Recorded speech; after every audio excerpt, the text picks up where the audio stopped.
নমস্কার বন্ধুরা। তো এখন আমি আছি কলকাতা থেকে হুগলি ব্রিজ পার করে হাওড়ার দিকে যাব। তো দেখুন হুগলি ব্রিজে কাজ চলছে।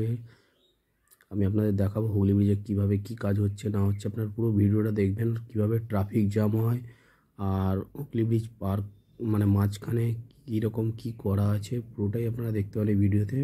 যারা এখনও দেখেননি তারা মন দিয়ে দেখুন। তো আমি প্রায় হুগলি ব্রিজ ধরে ফেলেছি। এবার হুগলি ব্রিজ ধরা মানে আরেকটু আমাকে গেলে তবে ব্রিজটা পার করতে পারবো। তো আপনারা দেখতে পাচ্ছেন সামনে যে ব্রিজটা, এটাই হচ্ছে হুগলি ব্রিজ। আর দূর থেকে এই ব্রিজ আপনারা অনেকেই জানেন দড়ির মতন, সুতোর মতন, তারের মতন দেখে মনে হয়, কিন্তু আসলে তা নয়।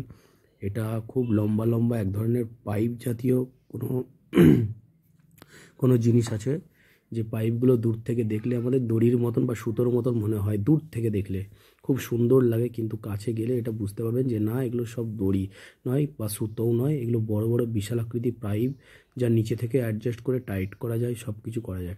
আর এই যে দেখছেন ওই দিকের লেনের, বাঁ দিকের লেনের ঠিক একটা পোর্শন মানে লেন ঘিরে দিয়েছে, যার ভেতরে কাজ হচ্ছে, আন্ডারওয়ার্ক চলছে।